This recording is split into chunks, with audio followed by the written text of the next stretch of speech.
All right. Hey, everyone. We're just going to wait for the numbers to start going up. We're just waiting for attendees to come into the room. So while we wait, please feel free to download the links document in the chat. This will give you some links to some of the areas that we'll be referring to during the presentation this afternoon. So hey, everyone. Welcome to those of you who have just joined us in the room. We're going to be starting in about 30 seconds. So while you wait, please feel free to download the links document in the chat. This will give you some of the links we'll be referring to during the presentation. So I'm just going to give it a couple of more seconds before we start. So once again, welcome. Lovely to see so many of you on here. We're going to start very shortly.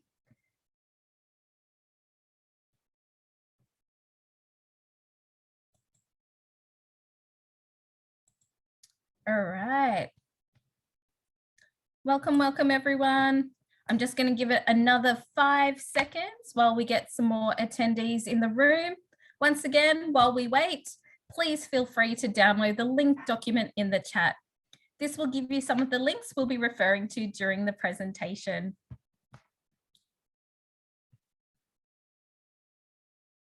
All right, we're going to make a start. So hi everyone, my name is Dana and I'm the Outreach and Access Officer at the University of Sydney. On behalf of the team, it's my absolute pleasure to officially welcome you to the Shape Your Future Year 10 Subject Selections webinar. We are really grateful to have you here this afternoon with us for the next hour. We have a lot to cover, so let's jump into it. I begin today's webinar by acknowledging the traditional custodians of the land on which we're meeting today. I'm joining this webinar from Darug land, and I pay my respects to elders past, present, and emerging. I'd also like to extend that respect to any Aboriginal and Torres Strait Islander people present with us today. So let's meet the team who will be guiding you through today's presentation. So once again, my name's Dana and I'm the Outreach and Access Officer at the University of Sydney. Outside of that, I am a youth personal development coach, which is just a really fancy way of saying I help students to become the best version of themselves. I have 2 degrees, one in psychology and one in business administration, as well as a number of personal development coaching certifications. So I've been working in the higher education industry now for the last 14 years, both with high school students and with university students. So definitely lots of experience coming your way. I have an amazing team of student ambassadors on board today who are just as excited to be working with you. They are all current students at the university. So I'll now pass to Scala to start the team introductions. Hi everyone, welcome to today's webinar. My name is Scala and I finished my science degree and I majored in anatomy and histology, and I am also doing Masters of Nursing. It's lovely to see all your beautiful faces and enjoy. Hi guys, my name's Tiana. I'm currently in the middle of a double degree of science and law, majoring in genetics, specifically cattle genetics. And again, I'm really happy and excited to get to know you guys and have fun on this session. Hi everyone, my name is Veronica. I'm in my final year of my Bachelor of Arts degree. So that's my undergraduate one, and I'll be moving into my postgrad in a Masters of Teaching next year. So I'm really keen to get to know you guys and answer any of the questions that you guys, are itching to kind of ask us as well.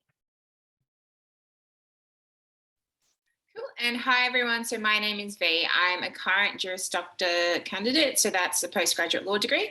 Before coming into this, I completed a Bachelor of Health Sciences. So yeah, we're really excited to get stuck in today's presentation. So feel free to ask as many questions as you can, because we know that the next 2 years ahead are really important for you.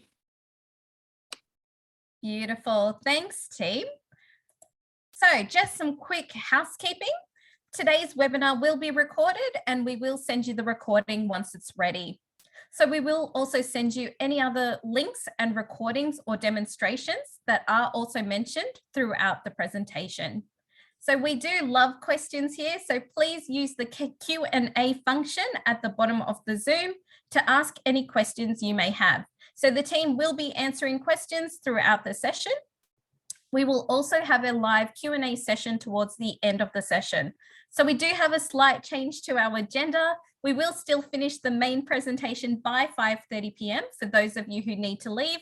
However, for those of you who are able to stay on, the team and I will be happy to stay on to continue to answer any questions till about 5:45 this afternoon. So we also really love engagement here. So please interact with us through the various polls and Kahoot that we have coming up in today's session. So speaking of poll questions, let's get into some of them. So my first question for you is, how are you currently feeling about your Year 10 subject selections? So you can see a poll has just appeared on your screen. So just pick an answer that best represents your answer. So I'm going to close it in a couple of seconds. Okay, another 5 seconds. 5, 4, 3, 2, 1. We're going to end the poll. Beautiful. So let's have a look at the results. So 12% of you are ready to go and pick your subjects, which is fantastic. Some of you are okay. The majority of you are okay, which is also a really good place to be. And some of you are a bit stressed. Look, we know subject selections can be a little bit stressful and overwhelming, but don't worry, we've got some help coming your way very soon. So whatever you're feeling right now, perfectly fine. Let's get on to the next question. So, do you know what career or job you'd like to do in the future?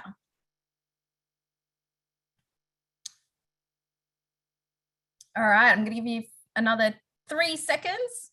3, 2, 1. Okay, we're going to close the poll now. All right, so a lot of you know what you want to do, but there is also a lot of unknown.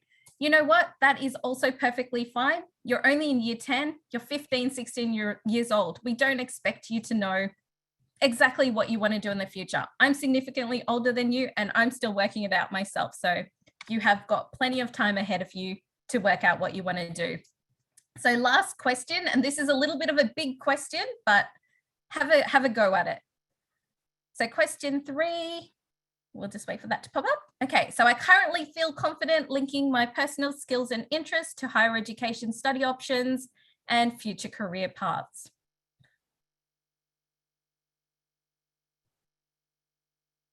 All right, we're going to close it in 3, 2, 1.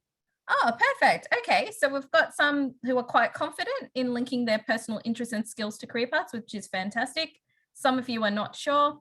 Once again, we're actually going to cover that in today's presentation a little bit, so stay tuned for that. All right, so let's jump in to the presentation.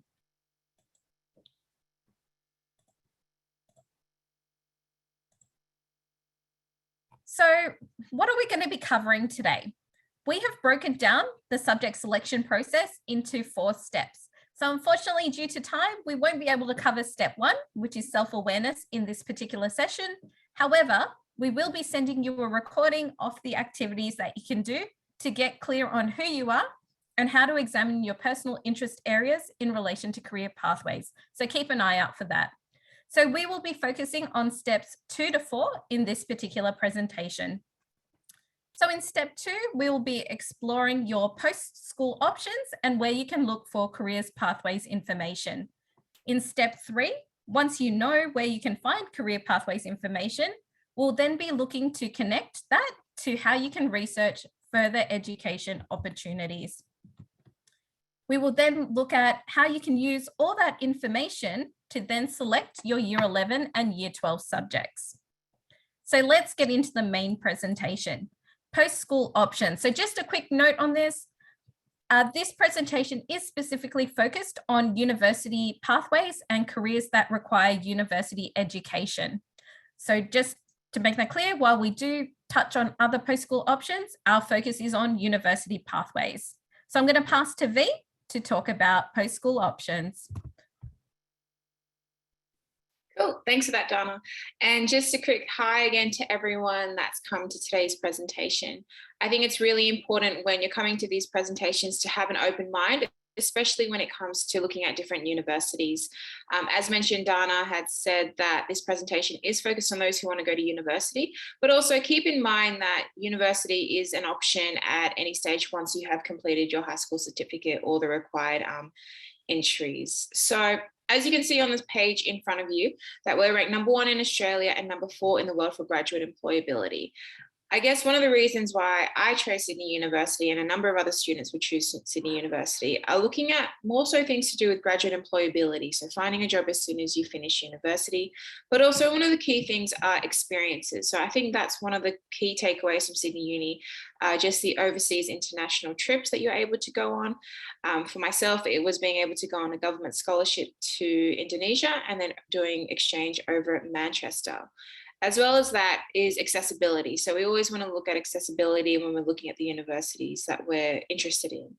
And I think scholarships really help make that step possible, as well as cultural social experiences. So we're looking at more so the 200 clubs and societies that you're able to join. So I think what makes Sydney Uni great and why I chose Sydney Uni was really just the things that I just mentioned were the opportunities available to me, scholarships and cultural and social experiences, but as well as just learning opportunities. Most of the lecturers that I had learned from were the ones who were writing my textbooks, who were the ones out there making social change, and were the ones that I really were inspired by. So I think that's one of the key things about Sydney Uni, as well as its ranking systems. The history itself speaks for itself, but these are the key takeaways for myself, which I really wanted to share with you guys. But if you're still umming and ahhing, which is totally normal in year 10, then keep an eye out for other post-school options, because going directly into uni isn't the be all and end all. You can take a gap year, you can go to TAFE, you can volunteer, you can work, or you can undertake an apprenticeship, or you can go to a private college. Just because you are looking at other post-school options doesn't mean that university is out of your options.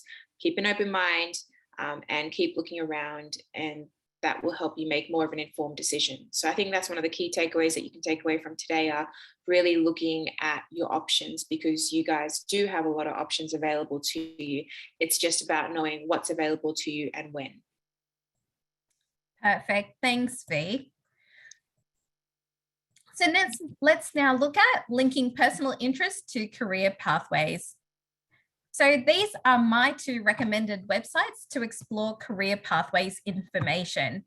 So I'm just going to take you through some of the key features on both of these websites that will help you to not only explore career pathways information, but it will also help you to determine what further education is required to get you onto your chosen career path. So let's start with the My Future website. So you can actually register for this website yourself. All you need is an email address. It has lots of great career profile information that you can go and explore at your own time. So for now, let's look at key feature number 1, the Careers Bullseye. So this is a really easy way for you to explore different career options within different industries. So what's great about this as well is it also shows you what level of further education is required to get onto particular career pathways.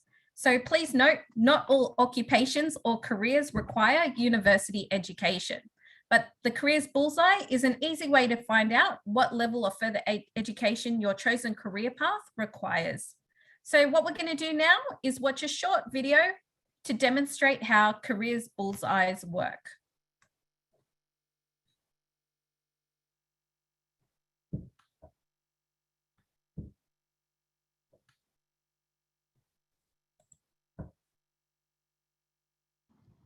Career Bullseyes help students to explore how occupations relate to their school learning areas.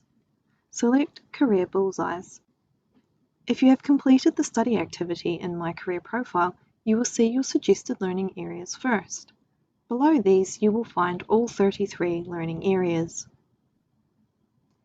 Select a learning area you enjoy. Discover the range of occupations related to that learning area. Occupations are displayed in different levels of education and training. By default, the occupations will appear on a bullseye chart. You can change the view to list mode if you prefer.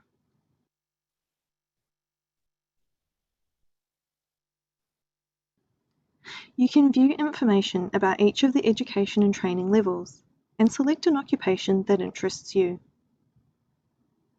The occupations are directly linked to full occupation profiles and provide information about education, training and skills, as well as employment prospects.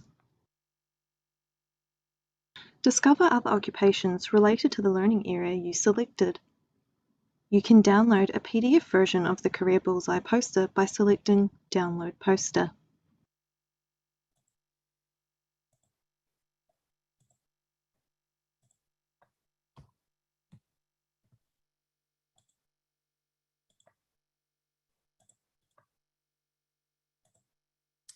All right, so hopefully you got a little bit of something out of that particular video. Really helpful when deciding or looking at how much further education you need to do to get onto your particular career pathways. So if you don't know what industry you'd like to go into once you finished high school, you can also explore this particular website by area of interest. So once you've registered for the website, as you can see, there's a little highlighted tab called Occupations. You can go into the Occupations tab and explore options by area of interest. So all you would need to do, as you can see, there are 7 areas of interest that you could possibly explore. You just click on the one that interests you. It will bring up a list of occupations within that interest area.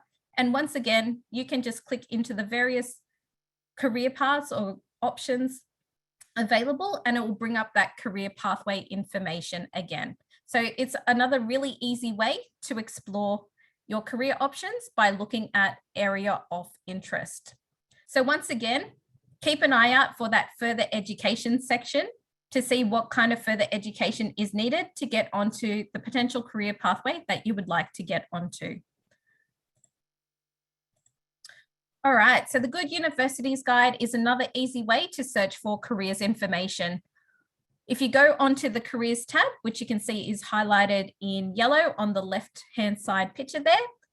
And then what's really cool about this particular website is you can search any occupation or career in Australia, and it will bring up a career profile. So this is also really great for industry information, which will be useful to know, especially if you want to know if a particular industry is going to grow in the future. So as you can see, I've used psychologist as an example. So the key area I really want you to focus on is the education and training section. So this will tell you what, if the particular career pathway you're looking at requires a university degree. So once again, please note, not all occupations require a university degree.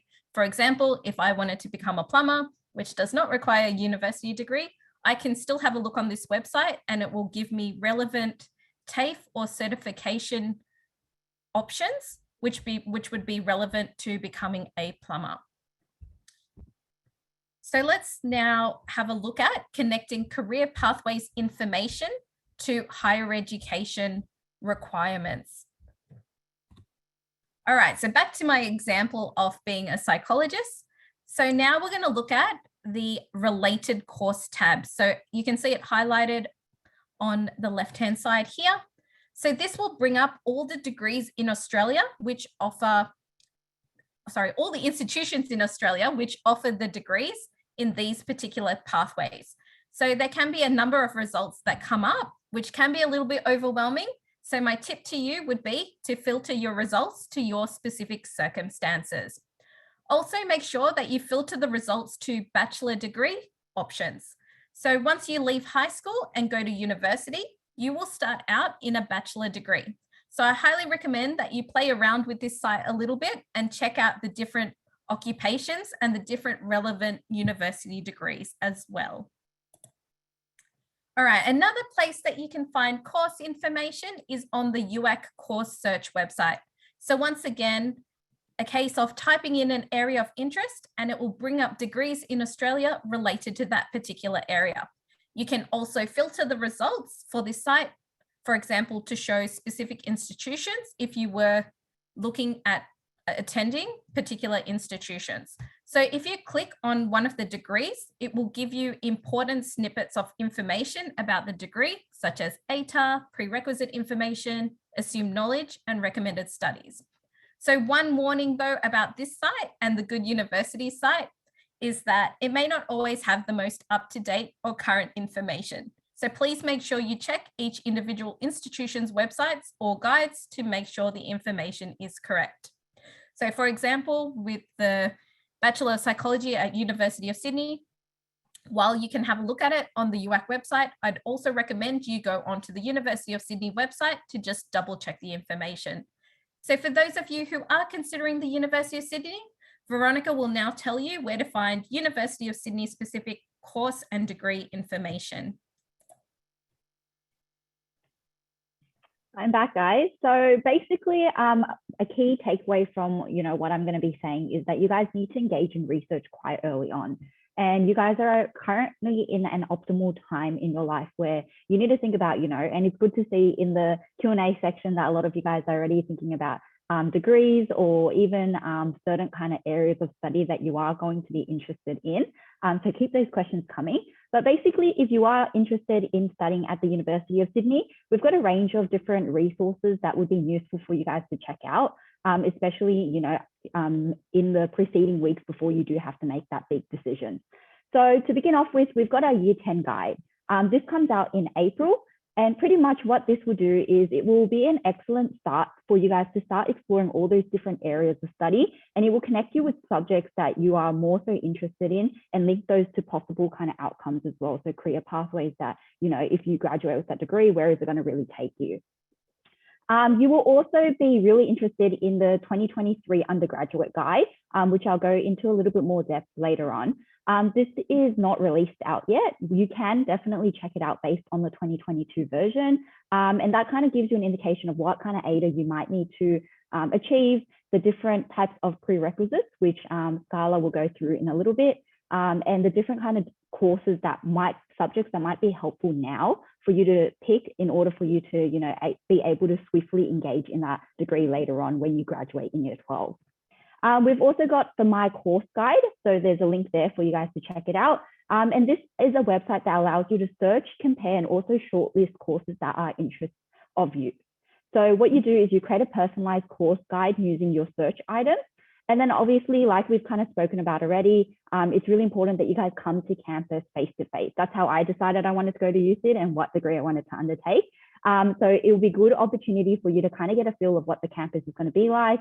You can talk to professionals and specialists and academics in the field that you are interested in and ask any of those questions that you are, really kind of itching to get answered as well. So we definitely hope to see you there on the 27th of August, 2022.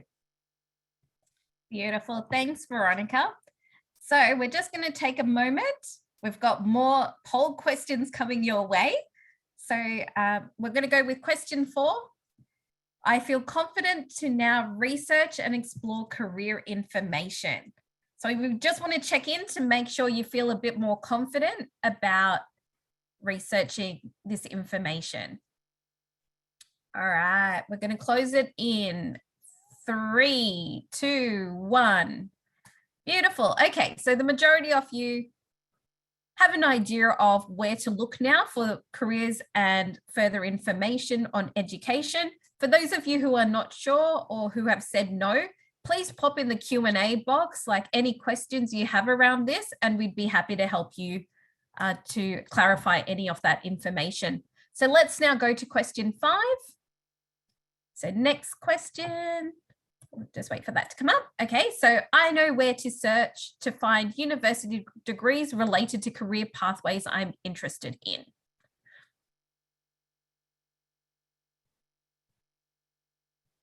All right, so we'll just wait a couple more seconds. I can see more answers coming in.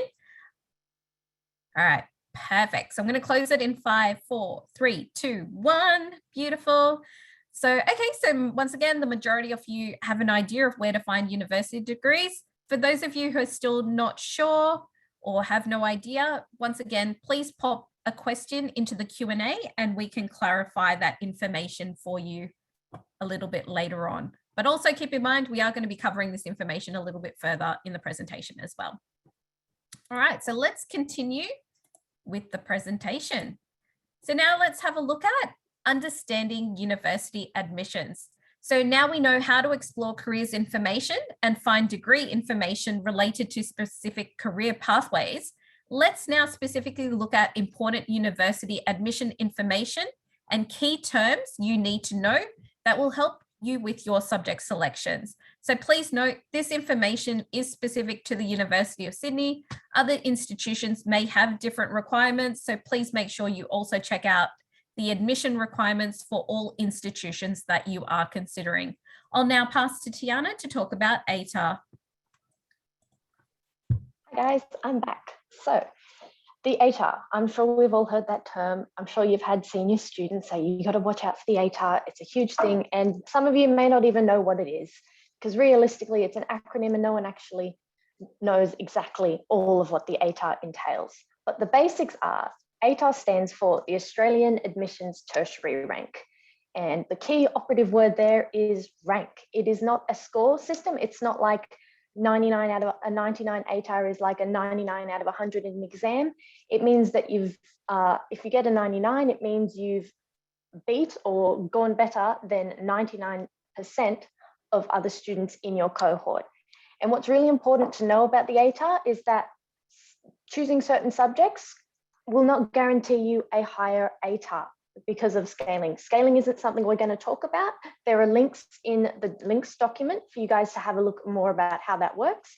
That's a UAC specialty, but it's important to remember that your ATAR is dependent on the overall performance of all the other students in your cohort. So everyone else who is in year 10 now and will be in year 12 later, it depends on how well they go as to whether you will perform better than a certain amount of them and then therefore rank higher and get a higher ATAR.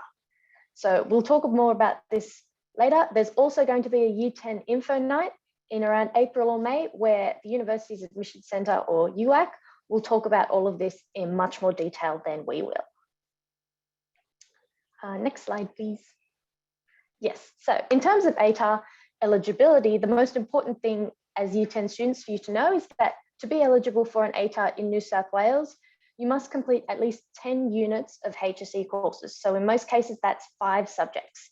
And what this usually entails is 8 units from category A courses. So these could be biology, PE, legal studies. There's a compulsory 2 units of English. So that could be, you may have heard of standard English, advanced English.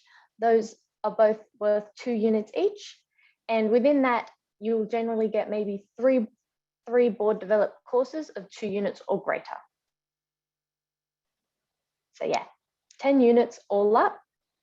Sometimes people will choose 6, which gives you 12 units, or you can have 12 units that are made up of 5 units and then do extensions, like extension maths or extension English. And we can change the slide now. Awesome, thank you. So in terms of guaranteed entry, if you guys have been looking at other undergraduate guides already, you will have seen these terminology before: selection rank, ATAR, which I just talked about, and adjustment factors. So what's important to know here is on the screen, your selection rank is your ATAR plus adjustment factors. So adjustment factors are available through a variety of schemes that V will talk about later, but they add onto what your ATAR is to create a selection rank. And what's in our undergraduate guide specifically at the University of Sydney is your selection rank as a guaranteed threshold for entry into a degree. So it's not specifically your ATAR, it also takes into account all those different adjustment factors, and in some circumstances, prerequisites for mathematics or other subjects and other additional selection criteria, which are specific to certain degrees, which we will talk about later, and you'll find about all that, you'll find out all about that in like year 12. So stay tuned. I will now bounce on to Scala, who will explain more amazing stuff. Thank you so much for that, Tiana. So there are a few common terms that you might have come across if you have either read through the undergraduate guide or have gone through our website, that is, terms such as prerequisites and assumed knowledge. So what is the difference? Prerequisites are necessary subjects required for you to be eligible for your preferences when submitting your UAC application. These are compulsory, and you would have needed to complete it prior to entering the course that you applied for. So for example, a very common one in our university is a mathematics prerequisite, which is listed in a variety of courses, which I will talk about in more detail in the next slide. Assumed knowledge, however, is where we assume you have reached a certain level of knowledge by completing that subject or subjects per se. So although this is not required, it would assist you immensely when starting off at university. Next slide, please. Thank you. So do you need to study maths? For courses in relation to the Faculty of Engineering, the Business School, the Faculty of Medicine and Health, and the School of Science, all of these would require a certain level of maths to be achieved. An example of some of the courses are listed on this slide here. Next slide, please. So for those completing mathematics at a HSC level, a mathematics advanced is required at least. Unfortunately, general maths or mathematics standards does not meet the requirement. For those undertaking the IB, however, it's mathematics HO and SO that are applicable, and more information about these can be found on our mathematics prerequisite website.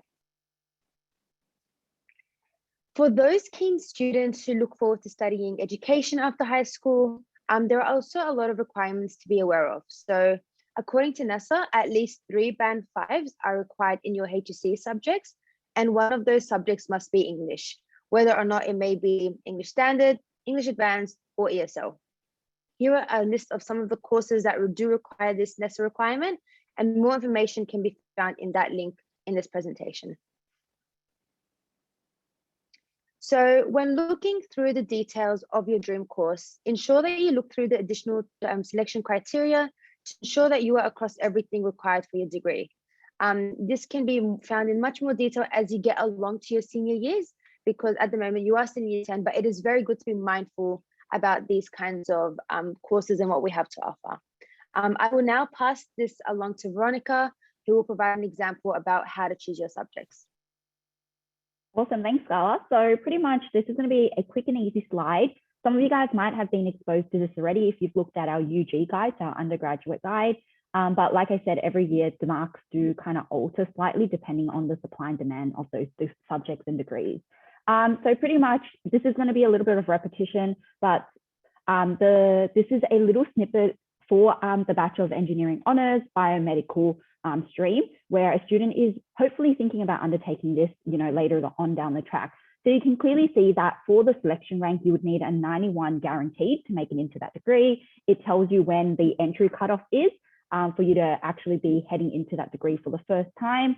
There is also things like how long the degree will be, whether you're taking it as a full-time student or as a part-time student, and then also whether it has a maths prerequisite. So that's probably going to be the most crucial element within any of these types of undergraduate guides, because it will tell you whether you have to undertake maths, in the 2 years that you guys are thinking of doing. And then also any assumed knowledge. So like what Scala said, you don't actually have to undertake it. It's just assumed that it will help you segue into it a little bit better. Another essential thing that you might find quite important here is the career possibility. So where this degree can take you. This is not the extensive list. This is kind of just, where they're thinking that some students, if you were to undertake this degree, will probably head into, after they do graduate, after the 4 years within the Bachelor of Engineering Honours Biomedical stream. But yeah, this is not entirely. So if you guys decide that you want to change degrees as well, that's completely okay. So now I'm going to be moving on into V, and she'll quickly go through the guaranteed entry scheme. Cool. Thanks for that, Veronica. One of the key points that I thought was really great that Veronica made was it's okay to change your mind, and where you are now may not necessarily be where you'll end up by the time in year 12, but collecting all these little pieces of information along the way will be really, really helpful and useful for you when you're making that decision. So as you can see, we've got the guaranteed entry, which is what Tiana talked about earlier, and she also briefly spoke about the selection rank, how it's a combination of your ATAR and adjustment factors. So I'm just going to expand on what adjustment factors look like and where and how and where they come from. So we go into the next slide. We're looking at adjustment factors that come from sort of admission pathways. So say, for example, as Tiana had said, they're essentially like extra points to your given ATAR, but these come through these kind of pathways. So if we take a look at the early offer for year 12, There are certain criteria that you need to fulfill in order to come through one of these admission pathways. So for E12, it's that you have to tick off the fact that you have experienced some form of financial hardship during school. Now, what that means is that once you submit that application and it has been approved, then you'll have a different entry pathway or a different ATAR entry into the course that you're looking for. So say, for example, if you want to study, let's go a Bachelor of Commerce. So a Bachelor of Commerce is 95. If you come in through E12, then the ATAR entry into that won't be 95. It'll be something lower. But they're all advertised all the way throughout our E12 books and all of our schemes. And the more presentations that you come to, the more that you'll see the importance of understanding and knowing these admission pathways, just as much as it's important to know what the Gadigal program is for our Indigenous students who are here. The Gadigal program is a pathway into the university for Indigenous and Torres Strait Islander students. But yeah, the main key thing to take away from this is that guaranteed entry is a combination of your ATAR and adjustment factors. So take a look at everything that you can see here. You'll see that a link has been shared through the chat. And once you click on that link, it'll open you up to a whole nother web page. Beautiful. Thanks, V. So definitely check out some of the different admissions pathways that we have at the University of Sydney. We will be doing webinars on that when you're in year 12. So also once you're in year 12, check out some of those webinars where we do go into those schemes in more detail. So once again, I'm back and I have more poll questions for you. So let's bring up poll question number 6, which is, I feel confident now linking career options to further education requirements. How do we feel about this?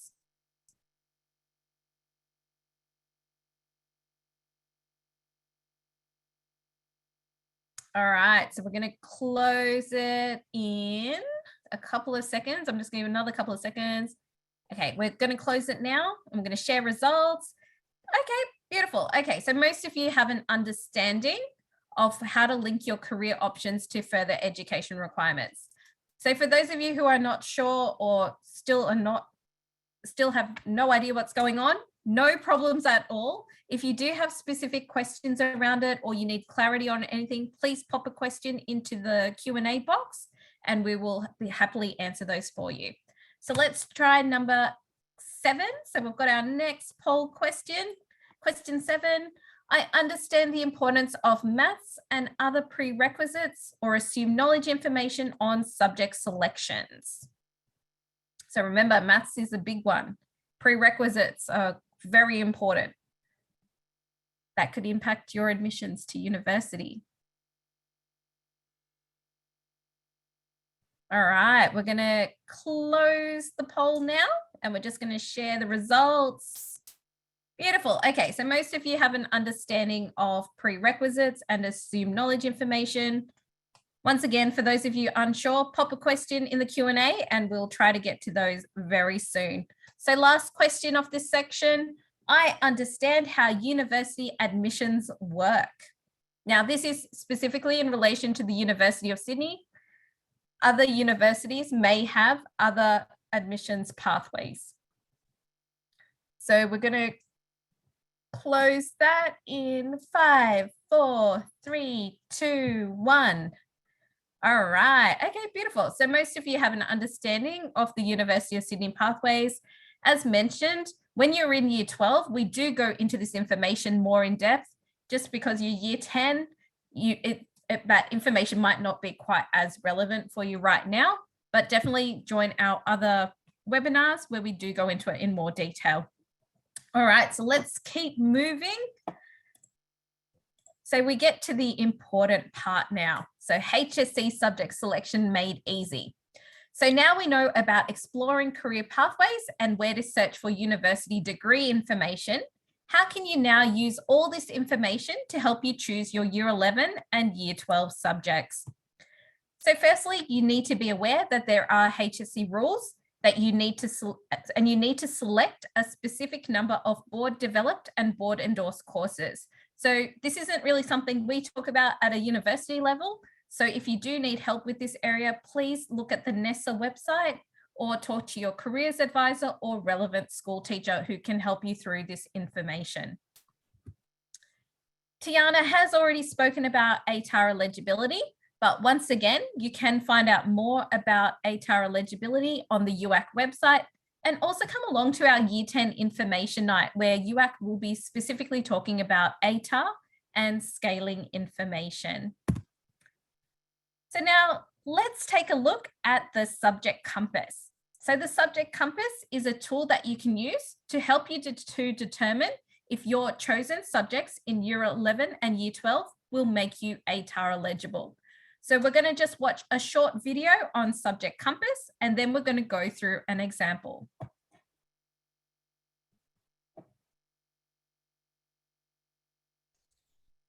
Just bringing up the video now, Dana, just give me one moment. No problems at all. So while we just wait, as you can see on the slide there, there's going to be some information that you're going to need to input. So once the video is up and running, it will show you exactly what information you need to put.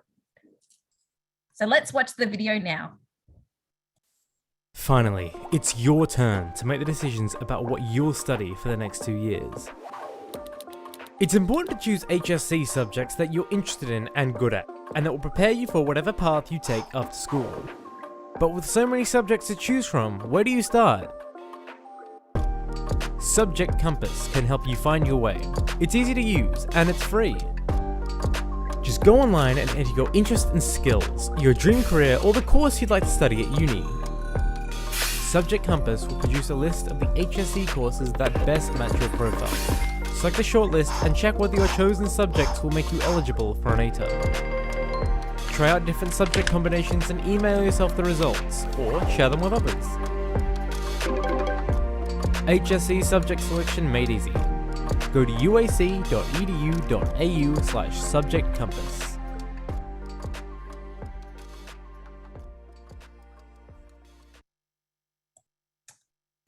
Right, welcome back. Hopefully that was a very useful video. So let's jump into an example of how you can use the subject compass. All right, so as you can see, I filled in the details requested on the left-hand side.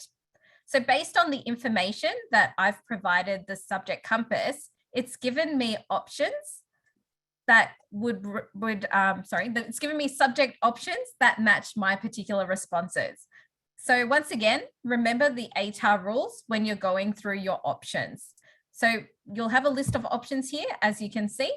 So let's go through some tips on how to pick your subjects using this particular tool.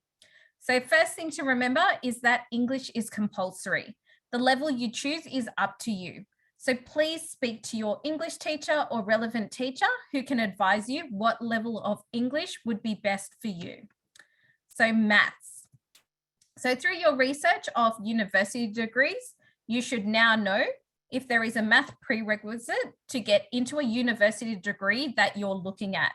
So if there is a math prerequisite for any institution you want to go to, then please make sure you choose the correct level. So either advanced or extension math if you are looking for university admissions. So if there is no math prerequisite for any of the university courses you're looking for, then please choose the level appropriate for you. Once again, your maths teacher or relevant teacher will be able to give you advice on this. So please, if there's one thing I hope you really get out of this, is making sure you get the math prerequisite information as correct as possible to make it easier for you to get admissions into university if a degree you want to do requires a math prerequisite. So I really hope that is something we're drilling into you this afternoon. So a third tip is assumed knowledge and recommended studies. So if you've identified any assumed knowledge or recommended studies during your search, please make sure you add those courses as well into your subject list. So it's especially important if you are looking at degrees in the engineering or science area, which may have science assumed knowledge or recommended studies. So please make sure you add those as well. If you do have any spare electives, please, put in subjects that you're going to enjoy. 2 years is a long time, so we do want you to also enjoy what you're going to do.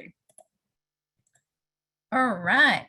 So once you've inputted all the information, you will get something that looks like this. So this is my actual year 11 and year 12 subjects. So based on my subjects, I would be ATAR eligible.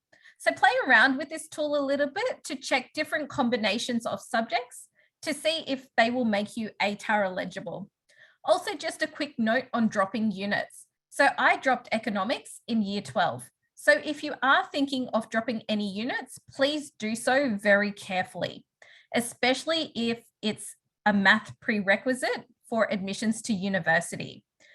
So yes, so just make sure, yes, especially if it is a math if there is a math prerequisite and you're thinking of dropping math, please maybe talk to a teacher before you do that, because we don't want that to have an impact on any admissions to university. Having said that though, there are always alternate pathways to get to where you want to be. And our advice is just to try to get it as correct as possible from now, just to save you time in the future. But just to assure you that even if you do get any of this wrong at this point in time, please know that there are alternate pathways to get to where you want to be. And we talk more about that in our more year 12 information session. So, you know, for now, try to get it as correct as possible. If for whatever reason something goes wrong, don't worry. There are alternate pathways, and we'll give you more information about that later on. All right, so I've got one other Zoom question for you. So question 9 coming up right now is, I understand how subject selection can have an impact on my future study options or career paths.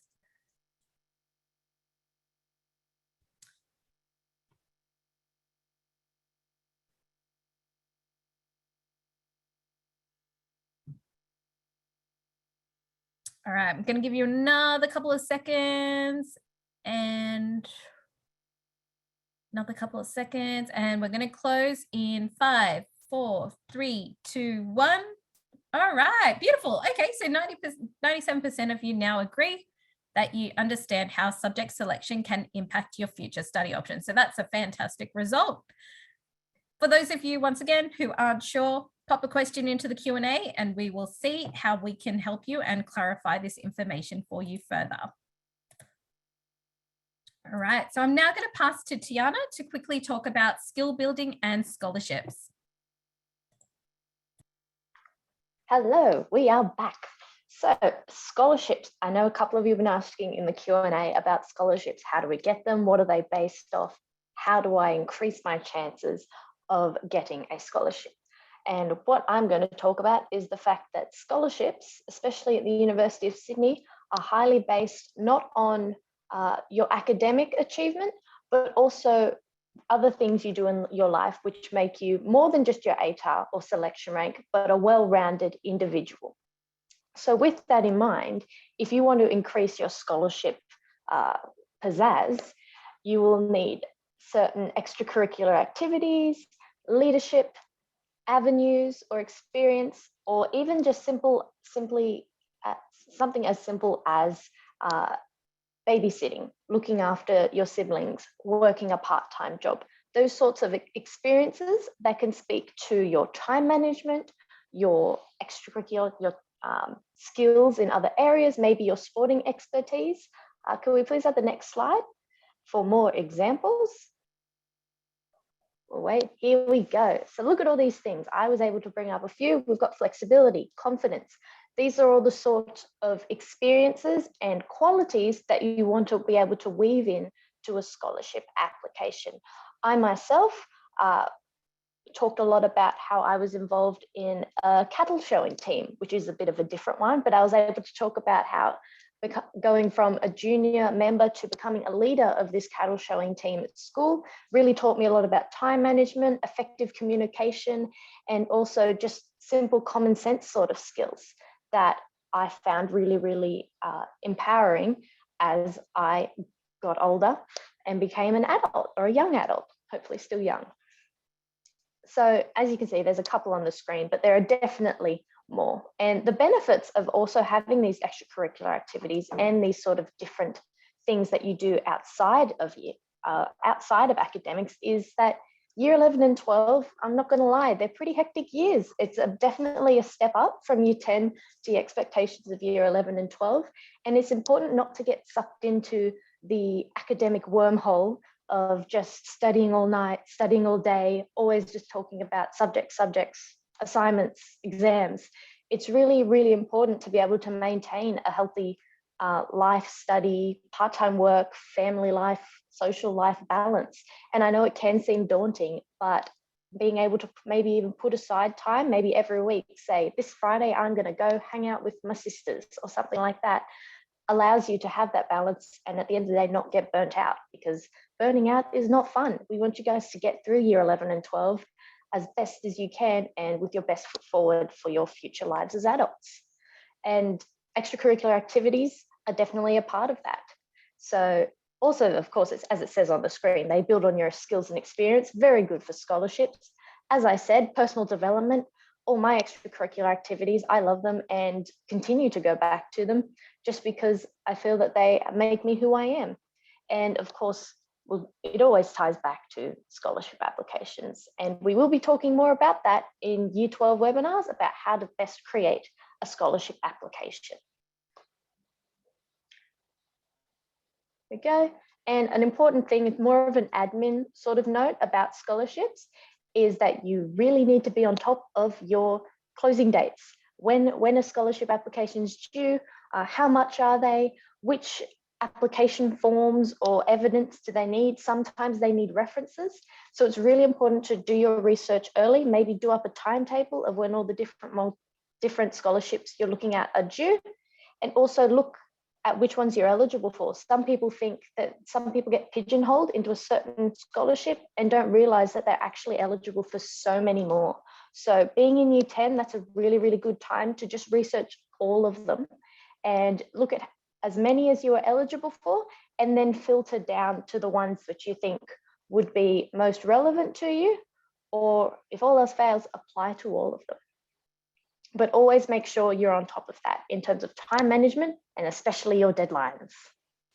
I'll now bounce back to Dana to talk about ATAR TV. Perfect. Thanks, Tiana. So I'm back again.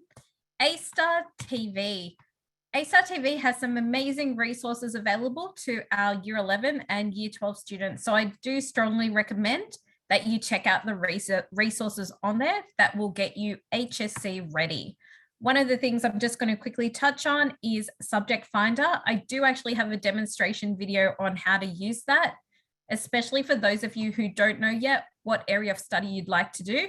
This little Subject Finder quiz is really helpful to help you to find what area of study may be perfect for you. So I'll send that demonstration out to you once it is ready. Once again, just as Tiana said, scholarships, please apply for them. There's so many that go unused. So the Scholarship Builder can help you to build your scholarship applications for the future. All right, so let's move on. All right, so let's now have a quick recap of what we've covered. I know we've gone through a lot of content very quickly, but let's just recap where we're currently up to. So we went through step 2. So you now know where to explore career pathways and further education required information to get into potential career pathways. You can use the My Future website and the Good Universities Guide to help you to do that. We then moved into step 3, which is now you know where to research different university degrees related to different career pathways. So you can use the Good Universities Guide, you can use the UAC Guide, you can go onto institution-specific websites and use their guides as well. Now, the important information you need to look out for when you are researching different university degrees is prerequisite information, especially math prerequisite information, assumed knowledge, recommended studies, and ATAR if you know what you want to do and what you need to aim for to get into a specific course. And then we wrapped up with step 4, which is selecting your subjects. So you now have all the information you need to choose your Year 11 and Year 12 subjects. So once again, just to recap, English is compulsory. Make sure you choose the correct level of math if there is a math prerequisite. so advanced and extension, needed to get into a university admission to a specific degree. So also remember to add in any assumed knowledge or recommended study subjects you have chosen to your subject list. If you need any help with this, please talk to your careers advisor or teacher for any further assistance. Also, remember to check you are ATAR eligible on the UX Subject Compass tool. So once again, we have covered quite a bit of information there.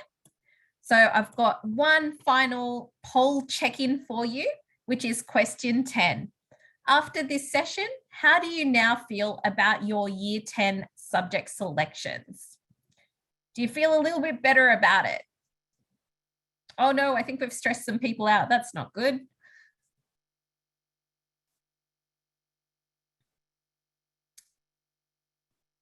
All right, we're going to close the poll in 5, 4, 3, 2, 1. All right, so let's take a look at the results. Okay, most of you are feeling a bit better, so that's absolutely fantastic. Look, we only had a 1-hour session today as well, so we tried to cover as much as we could for you to help you out the best we could. As mentioned throughout the presentation, there will be sessions in year 11 and year 12, which will actually help you more as well. But this does also require you to do a little bit of research on your part as well. So get in there, research some of the different areas we've talked about today, and hopefully that will make you feel a little bit less stressed going into subject selections. All right, so now we're actually going to test your knowledge a little bit about what you've just learned. So I'm just going to pass to Scala to quickly go through the instructions for the Kahoot. All right, hi everyone, it's me again. So very quickly, while Dana just sets up Kahoot, can everyone please log in using that link for those that have a phone or an extra device, and try to put in that game pin number. For those that don't have more than one device, that is completely fine. Either participate by watching the screen, or you can note down any of the stuff that we've taken down during this little quiz.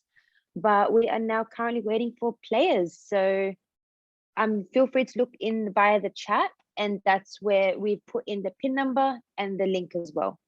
Beautiful.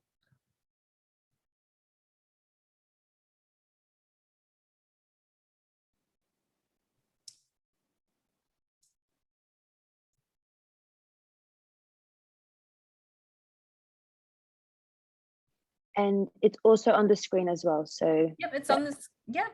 If you can, so if you just log into kahoot.it and pop in the game pin number, it will ask you for a nickname. Then you can just pop in a nickname, and then we can just start quickly.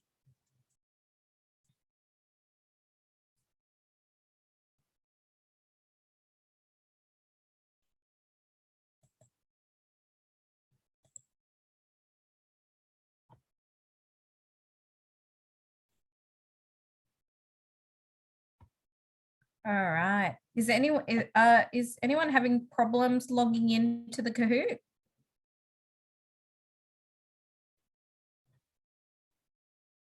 Looks like we might be having some issues with the Kahoot there.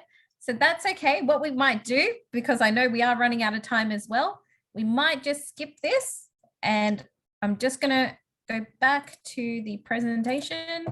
Beautiful. All right. So we're just going to skip this one for the moment, and I'm going for the students who need to leave at 5:30. I'm just going to do a quick wrap up now. For those of you who have any questions, if you would like to stay on, we'd be more than happy to keep answering questions until about 5:45 p.m. So let's go through the wrap up quickly, and then we'll get into some questions. All right, so what are the next steps? So now that you have attended this presentation, what are the next steps you can do in order to help you through the subject selection process? So the first step will be to do some self-awareness activities. Once again, I will send you the recording for some activities you can do around self-awareness. Those are some really great exercises, so I strongly suggest that you do them. It will give you a little bit of direction as to what career pathways may be suitable and in line with your particular interests. So next, you would have to research some career path information. So once again, you can have a look on the My Future website, or you can go onto the Good University's website, or having a look on the Sydney University websites and guide. We also strongly suggest you attend open days or career information sessions or webinars. At the University of Sydney, we do have webinar Wednesdays where we go through some different careers and look at degrees related to them. So we had one the other day, which was the day in the life of a psychologist. So lots of interesting topics. I will tell you in a moment where you can find those webinars. All right, then next up, you need to make a plan for extracurricular, community, and leadership activities that you would like to do that will help you to prepare for any scholarship applications you would like to put in once you finish high school. So once again, please put in scholarship applications because there are so many out there and some of them don't get used. So please do it. And then also lastly, understand the admission requirements for the year in which you are applying. So once again, as we mentioned through the presentation, this information is for our 2023 cohort. So when you're in year 12 in 2024, you'll be looking at the 2025 admission requirements. So please keep in mind, new degrees come up, new careers will also come up by that time.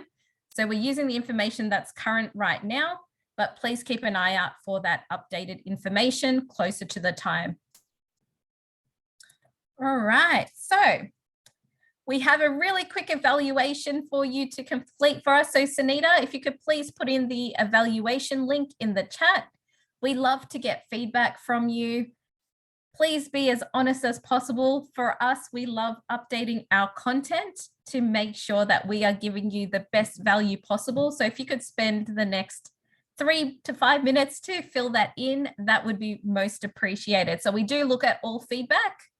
So any comments you can give to us, that would be fantastic. So while you are filling in that evaluation, I'm going to continue to keep talking. So how can you contact us? If you do have any further questions, please feel free to email us at admission.pathways@sydney.edu.au. We're happy to take any questions there. If you'd like to find out more about our upcoming events, you can go to our undergraduate events link, which is sydney.edu.au/undergraduate-events.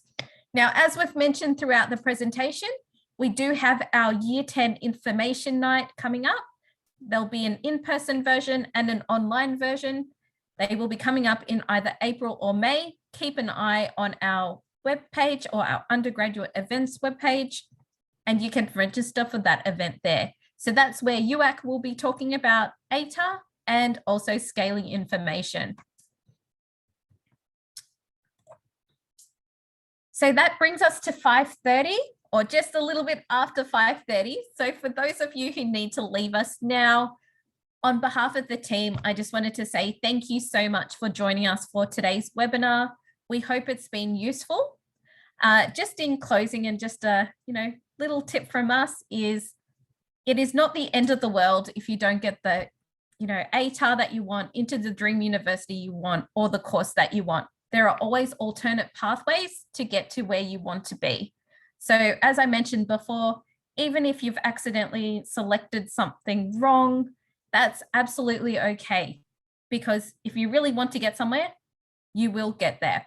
And we do talk about that, as I said, in more detail in some of our Year 12 webinars. So, come along to those to find out more information. In the meantime, though, we hope to see you at some of our other events, or otherwise, hopefully we'll see you on campus in 2025. So for those of you who need to log off, please feel free to log off when you need to. If you could please fill in those evaluations, that would be most appreciated. For those of you who can stay on and have questions, we're now going to open it up to some live Q&A questions. So let's have a look at some of the questions that we have that we're now going to answer live. All right, so let's have a look. Sorry, I'm just going to go through some of the questions and see what are some of the common questions that we have. All right.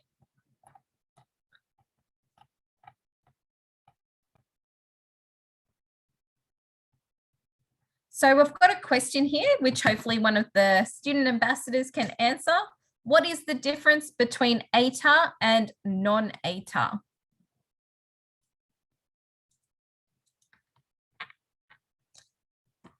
So would anyone like to answer that? I'm getting a no? No, it's okay. I can answer it. Beautiful. Thanks, So, Scarlett. no problem. So the difference between ATAR and non-ATAR is just more so into the course admission into university. So having an ATAR allows you to be able to do further education into any university that you choose to do, whereas non-ATAR is more so a sense of you completing the subjects that is required for you to finish high school. I hope that helps. Perfect. Thanks, Scala. Another question we have is, are double degrees worth it? So maybe one of my double degree student ambassadors would love to jump on to talk about double degrees. I am more than happy to jump onto that one. Perfect. So double degrees are great if you have two career pathways that you just can't decide on. So in high school, I had my humanities and I had my sciences, and I just couldn't choose between them. So I said, why not do both and see where it takes me? And you'll actually find that a lot of the times you can have two different career paths or subject areas that actually intersect and are really, really interesting. So I like genetics and law. What about laws about genetics? It's a great way to sort of understand how two fields work, but also how they intersect. So I think double degrees are really, really great for that. And also you get a lot of flexibility in studying what you want to do. So highly recommend double degrees. Perfect. Thanks, Tiana. I can see one on here as well where someone is asking, what is the difference between standard English and advanced English if they're both 2 units? So now that would be a question to ask either your English teacher or someone in your school who is helping with subject selections. We don't go into that much detail about specific subjects in high school, but definitely check with someone in your school because they will be able to help you with that. All right. So another question we have, actually, this is more of a tips. I'm going to ask the student ambassadors how they went about picking their year 11 and year 12 subjects.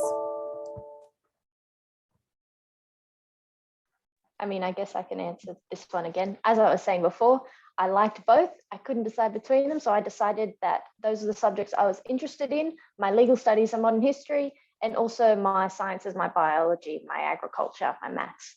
And so choosing subjects that I was interested in, and also subjects like mathematics that I knew would potentially be something that a university would require of me, as the way I chose my units, well, subjects. I definitely agree with Tiana. Making sure that you pick subjects that are more kind of built on the fact that you are going to be like more intrinsically passionate about the degree or the subject itself will allow you to actually attain the best marks. Statistically, it's been proven. So if you pick something and you're too worried about things like scaling, that's definitely going to affect, you know, the way in which you undertake it. So making sure that that's kind of like a priority there. Yeah, and just echoing Veronica and Tiana, one of the key things I think is really important is first writing down, if you can, or if you've got time to, where your strengths and weaknesses lie, because that will help you identify then what subjects you might be better at. So like, say, for example, if you really, really love reading, then perhaps you could take on some more English subjects. But if you don't like English, but you really enjoy doing mathematics or doing equations or thinking a different way that's more straightforward, would kind of be more your sciences. So just trying to identify which side of the brain that you are more suited to. Or if you like Tiana, you can do both because you're strong in both areas. Perfect. All right. So do you have any other tips for the attendees online today? Well, I think we had like a reoccurring question about burnout. So how do you kind of pace yourself over the duration of your degree or the next 2 years? And I really would recommend that you guys kind of, you know, make sure that you develop a routine and you get into that routine, because a lot of what tends to happen is a lot of students experience burnout because they're doing their studying just right before the examination, etc. So you need to kind of think about, you know, I personally found myself really intrinsically like motivated. And that kind of led me pretty far. You know, I knew I wanted to get into the University of Sydney. I knew what degree I wanted to get into. And just, you know, that reoccurring kind of mark was something that I was striving to achieve. So I would really recommend that you guys take the necessary breaks as well. Don't think about, you know, the next 2 years being, you know, rigorous studying 24/7. That's not essentially what the next 2 years are going to be doing. It's more so really developing your critical thinking and building those skills that will allow you to kind of segue into university the most appropriately. Absolutely. And, you know, that's also something really important to remember. It's really great to start getting into some really good study habits from now as well, which are going to help you in year 11 and year 12. It takes 30 days to form a study habit. So, you know, start getting into that now, because by the time you are in year 11 and year 12, you will have formed that habit. And you know what? Those are study skills you're going to be using throughout university as well. So my tip is to make sure you get into a really good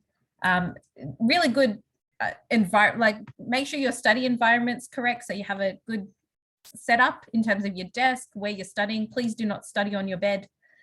Make sure you've got some good lighting, and make sure you've got your notes all up to date as well. That's also a really good tip to have as well. Does anyone else have any tips they'd like to throw in?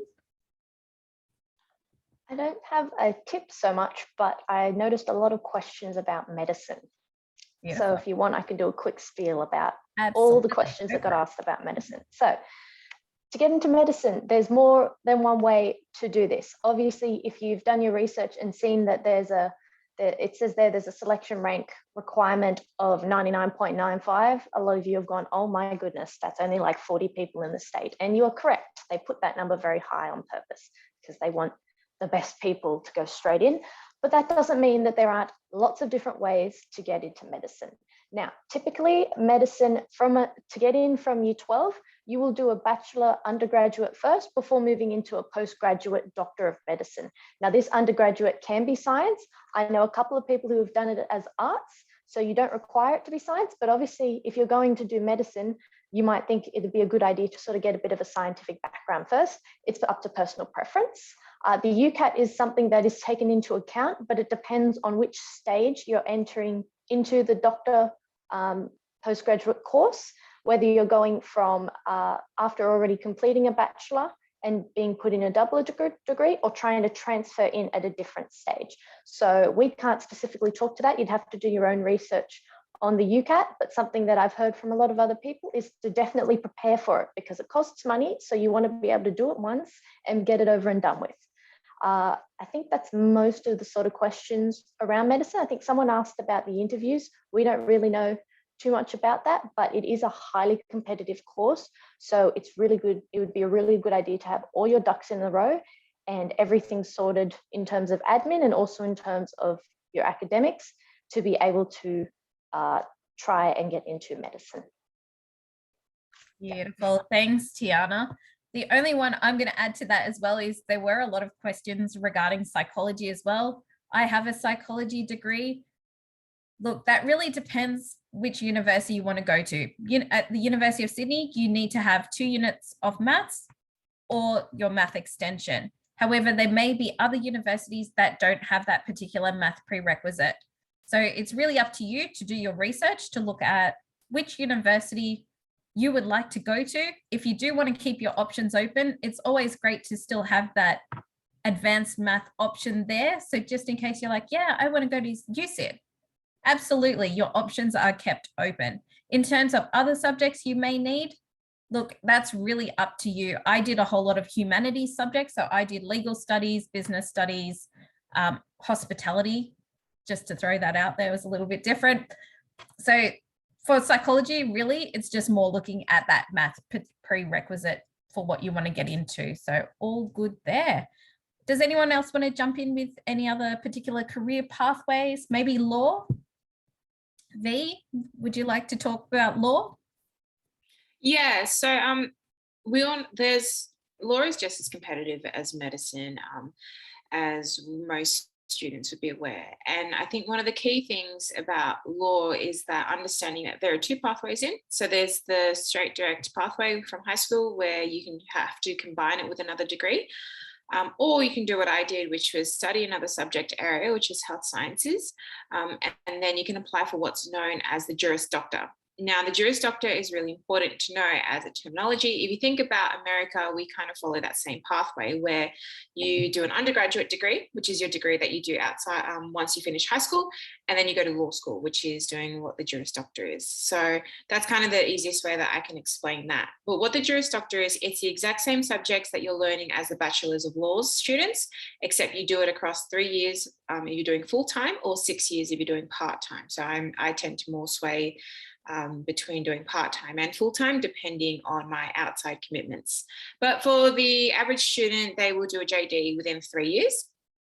And the difference between the way that it's structured in the JD program versus the Bachelors of Laws is that in the undergrad program, you gradually do your law subjects bit by bit. So they kind of like trickle it in, give you a taste of law to see whether you really like it.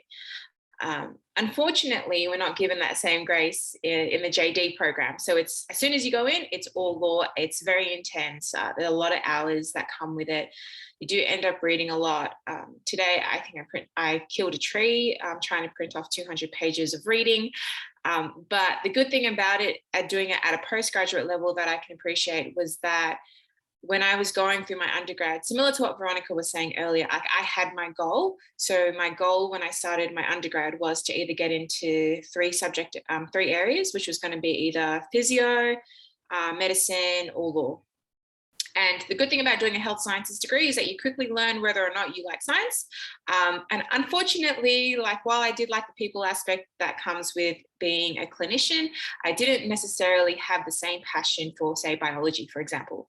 But that's why when I do law, I'm more certain about it. And I feel like that's why they have medicine at a postgraduate level as well, is because they want to make sure that people are there for the right reasons, for the first off, but also understanding that that's going to be their career path, and knowing that they're certain on that decision. Because I feel like the person you are when you're 17 versus the person you are when you're 22, a lot can change within that 5-year span. So I think that for me was a really important time in finding my feet. And even now in law school, I'm still finding my feet, because just when I thought I would have all my questions solved getting into law school, there were even more questions that came up from me, which were more like, okay, now I've gone into law, what area of law do I want to go into? So the questions never stop. The goals never really stop once you hit one. I guess once you hit like the peak of one mountain, then you've got the next mountain ahead of you. So getting into law school for me was really beneficial in terms of I had my goals set. So I did my undergrad, which was across ended up being across 4 years with my sporting commitments. And then I did an honours year again, which was like another goal. So when I was studying, I knew that I wanted to get first class honours to really solidify my place in law. And everything kind of worked out, but it didn't come without a lot of sacrifices. And as Veronica mentioned earlier, the whole concept of routine. So routine is king. Anyone can say that. Like if you get up early and you study while your mind is really fresh, or some people are night owls and it works better for them. But getting into law school was more of a process than most would realize. But if you commit to the process and you're disciplined with it and you stick to a routine, you'll see that you end up having a lot more options later on. Perfect. Thanks, V. That was absolutely well said. So everyone, this unfortunately brings us to the end of today's session. So thank you all for your questions. If you do have any further questions or need any further information, once again, please feel free to email us at admission.pathways@sydney.edu.au. We would love to hear from you. On behalf of the team, once again, thank you so much for participating today. We're really grateful that you could be here with us. Thank you to the team as well for taking the time out this afternoon to be here. So hopefully we will be seeing you sometime on campus. Please come along to some of our other events that are happening. So our Year 10 Information Night, and also our Year 11 and Year 12 webinars, where you can learn more information about the University of Sydney and different pathways to the University of Sydney. So I hope you all have a fantastic evening. Good luck with your studies, and we'll hopefully see you in 2025. Thanks, everyone. Have a good night. Bye.